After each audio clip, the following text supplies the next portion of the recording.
Ugh, this line is taking forever. I have things to do. Why would you even be talking to a chicken? Nah, this is too corny, even for me. Why does nothing ever make sense in my show? Whoa, ah! Ah!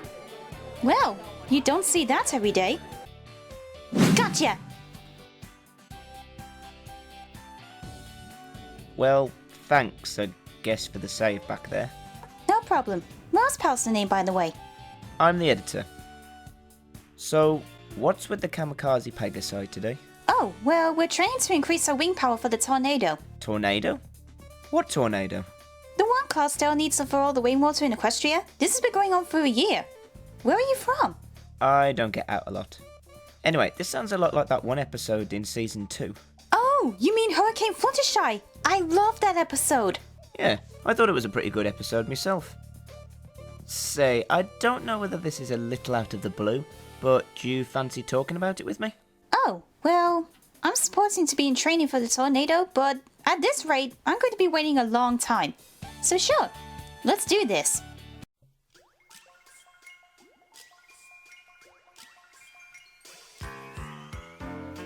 Hello there, my friends. I am the editor, and welcome back to Cut and Print.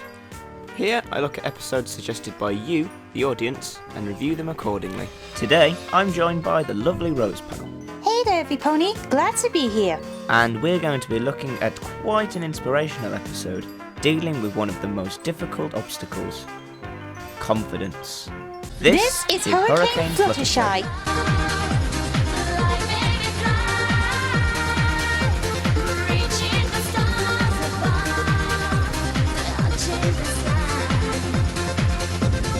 Since this is a Pegasi heavy episode, care to start us off, Rosie? Sure thing. Before we start, I just want to say a quick thoughts on the matter. There's been many Fluttershy episodes aimed at this one topic, but this one that stands out being a very well-written story about playing your part and contributing. So thank you, Cindy Morrow. We start off with Rainbow Dash hoping our flies for a meeting in the Golden Oaks Library for all the Pegasi in Ponyville. Every living thing depends on the life-giving nourishment of rainwater. Wait, what was that? It's a promotional video to explain why we Pegasi need to give the water to Cloudsdale. It explains that in order to keep all the food and greenery healthy throughout Equestria, there is a sufficient volume of water needed from a chosen water source. And also explains about the importance of roles of Pegasi controlling the weather in Equestria, especially in times in the memories when the ponies start changing the weather to winter with the help of running of the leaves. Okay, that's incredibly complex and inventive. In the span of almost a minute, the episode explains exactly what its overall goal is at the end. And it explains it in such a simple and yet informative way. That's why I like Cindy Morrow's writing. She makes it a point to explain everything before carrying on with the story. There is one bit I'm a bit confused about. Why is it presented like an old cartoon reel? I can't help but think of Fallout Equestria when I look at this. Hey dear Mr. B, don't you worry, don't you fret. I'll be there if you get lonely, even though we've never met. Bit off topic, but I can see what you mean. So Rainbow Dash gives us the entire lowdown for what needs to be done in order to pull this stunt off. But in order to do that, intense training is needed first. A basic total of 800 wing power would be enough to do the job. But Rainbow Dash thinks that with effort and determination, they can reach over 1000 wing power. I like the speech that Rainbow Dash gives to motivate the other Pegasi. I mean, it's clear that from the past experience with this character development, Rainbow Dash is competitive and will do anything and everything to win. That and the fact that Spitfire, captain of the Wonderbolts, Rainbow Dash's idols, will be inspecting the entire thing, putting even more pressure on her to succeed. However, Rainbow Dash is calm, collected, and actually inspiring. Reminds me of that one scene out of Patton. Well, whatever the reason for this, it works and every pony is ready to start. So, are we gonna train hard? Yeah! Are we gonna be strong? Yeah! Are we gonna be fast?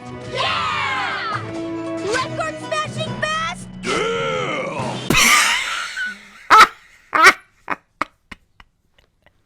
Wait a minute. Was that what I think it was? Are you okay? Are you kidding me? You didn't get that reference. What reference? It's Macho Man. Oh yeah! Best reference in a child's show ever. Snowflake. But now he's called Bulk Biceps thanks to Rainbow Falls. Anyway, the next day, all the Pegasi are working hard to building up their wing power. That is except for Fluttershy. We find Fluttershy locked away in her cottage, coming up with some of the most half-assed excuses you could possibly think of. Achoo! Hi, Rainbow Dash. Oh, I think I have the pony pox. Ow! Oh, my wing. Oh, ow, it's hurt. Come on, I've seen better acting in a school play. Rainbow Dash obviously isn't buying Fluttershy's performance, but unlike most episodes where Rainbow Dash jumps to conclusions before acting, she actually listens to what her friend has to say, and now it's starting to show more development for Dash, as she is now showing more empathy and loyalty to her friends. And it turns out all of this concealment is to do with an event that happened back in her past. What else is new? Actually, it's different this time from the time you reviewed Dragonshy. This time we can see the reason why Fluttershy is nervous. Why she's Where's the confidence aspect here? You're missing the point. Fluttershy is scared of performing in front of the other ponies, because she was made fun of when she wasn't able to fly like all the other Pegasi, breaking her confidence and every pony laughing and staring at her. Fluttershy, Fluttershy, Fluttershy can hardly fly. I feel sorry for Fluttershy, because confidence is the worst thing to lose. That's why you need good friends to help you. And as one, Rainbow Dash somehow manages to convince her to join in. You will? I will. You're game? I'm game. Cut to the next day, and Twilight had arrived to help record the wing power with a special device.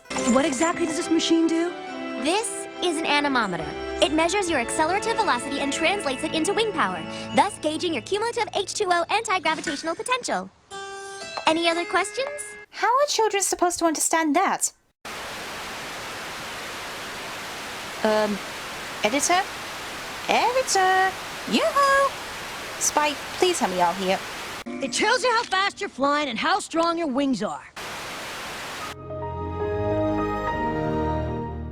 Ah! And then the fluffy turtle. What? Never mind. So first up to try out the wing power recorder is Thunderlane.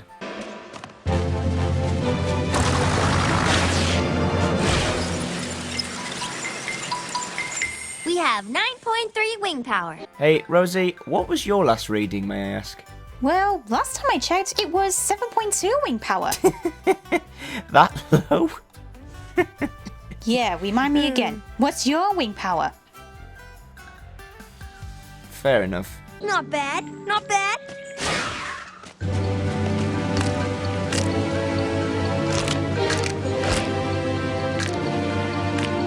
My Little Pony Arthritis is Magic and... Ouch!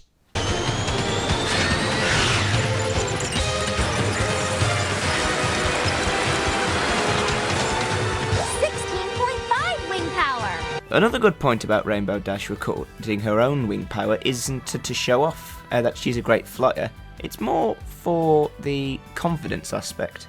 What do you mean? Okay, so let's start off when Thunderlane did his test. Rainbow Dash said that he should do his first in order to show that he wasn't just making up excuses, and that the rest of the Pegasi knew that he would be a dependable team member with his test. In other words, a morale boost. Then, when Rainbow Dash has her turn, she scores an even much higher result. And yet again, it's not to gloat, but more to the point of making confidence for the other flyers that they know they need to be fast enough. In other words, it's leading by example. Oh, I see what you mean now. Good point. Wow, this episode is in depth. I'm starting to consider Cindy Morrow's episode to be some of the best in the show. Well, that's why I like her episodes so much. It has a great balance of comedy and emotion as we've seen in other Cindy Morrow's episodes, like Winter Wrap-Up and Tungsten and Memories. Oh, looks like it's my turn. This won't take long, Editor, and I'll be back. Anyway, the rest of the Pegasi have their wing powers recorded, and the results are looking pretty high. I mean, I know Rainbow Dash said that if they could get their power to at least 10.0 wing power by the end of the week, they'd easily be able to beat the record. But by the way this is coming through, it's coming along quite well. And now it's Fluttershy's turn. Well, that was a surprise. How'd you do? 9.3. Nice. So now Fluttershy is up, and unfortunately, this is just bad convenient timing on the other Pegasus pod, because as Fluttershy begins to feel okay flying, two of them are laughing at something else, bringing back the bad memories again. And as we explained before, it knocks her confidence down a lot. Great job, Fluttershy! You measured, 0.5. 0.5? Isn't that like less than 1? Ow! Wow, Spike. Way to raise the confidence of a shy filly there. So the voices come back to haunt Fluttershy's thoughts and oh my emperor. Every pony has their own vision when they're scared, and this is hers. Fluttershy then runs away with Rainbow Dash in pursuit in order to calm her down. And unfortunately it doesn't work. She was doing such a good job of convincing Roll up to this point. What a shame. So Fluttershy begins to cry under what I'm guessing is a weeping willow tree. Again, another great use of play on words there. And it's up to her animal friends to bring her back to her jolly old self again. You're right, my friends. I shouldn't give up. I will get my confidence up and show every pony that I am a good flyer. A great flyer. What's so funny? Because of what I'm thinking right now. And dare I ask what the... Oh, you're not thinking of that song, are you? Yes, I am.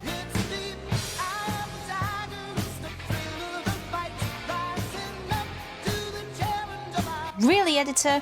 Really? I have no regrets. So back at the speed test, results to be seeming improving more and more, and Rainbow Dash is so happy for it. What did he say? Do I look like I speak squirrel? Oh, the Powerpuff Girls references. So happy right now. So Fluttershy comes back full of confidence. Now she thinks that she's the bee's knees because of all those training. Which, to be fair, is quite good for her, seeing as how it's a good morale boost. Unfortunately, it doesn't last because even though she raised her level up a really long way, it's still not good enough for the standards that Fluttershy was expecting. Which is interesting seeing as how Rainbow Dash set the goal of 10-point norm wing power, and it's Fluttershy who's disappointing in it. As we move along to the big day, all the Pegasi are getting ready and... Well, not all of them. Wait, what do you mean? Thunderlane isn't here. He's got the feather flu. What? That came on all of a sudden now, didn't it? And he didn't think to tell anyone that he was being sick? Well, actually, it's been shown throughout the episode he wasn't feeling too well. When? Well... That coughing better be from a popcorn kernel, Thunderlane. No ponies getting sick on my watch. Is that you again, Thunderlane? Please, we need to have a germ-free environment.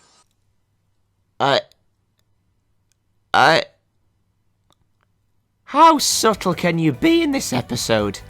To add such a little piece of foreshadowing and make it the main problem. Cindy Morrow, your work is impeccable. And with more than just Thunderlane away sick after a few calculations, Rainbow Dash gets the bad news that not only she will be able to break the wind speed record, but she might not even be able to do the tornado at all. You think they're gonna make it to 800 wing power? I sure hope so. 150 wing power. 250 wing power. 500 wing power. It's over 9,000! Don't even go there. That reference is way too corny, even for your standards. 750 wing power. Twilight. So Fluttershy turns up to the tornado anyway to try and give moral support. I suppose every little helps. Well, I'll see you in a while then, Editor. They need me out there. Be careful up there, Rosie! So the water starts to rise, and this is just some of the most beautiful animation work ever. It's like seeing backwards rain. But the first time round, the tornado falls apart.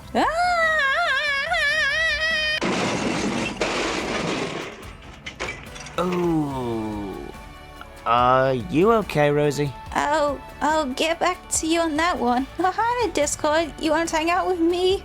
Ugh. I'll take that as no. But like the old saying goes, if at first you don't succeed, try again. Which is what they all do. That's the spirit. Okay, I'm off again. Are you sure you're okay to fly? Don't worry about me. I'll fly better when I'm the one who never gives up. Emperor protect. Anyway, the second time round, Fluttershy builds up the confidence enough to join in the flight. But once again, her demons try to get the best of her and mock her confidence. And what happens?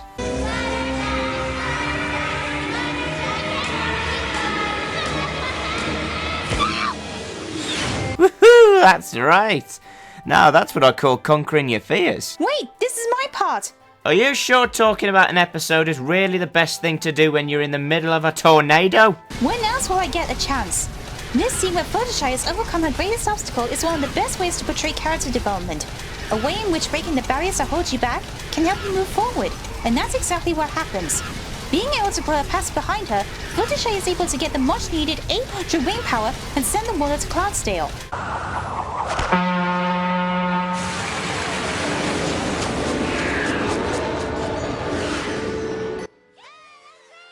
Nice job there. Thank you. So Spitfire congratulates Rainbow Dash on a job well done, who in turn passes on the praise to Fluttershy. Wow, that's noble of her.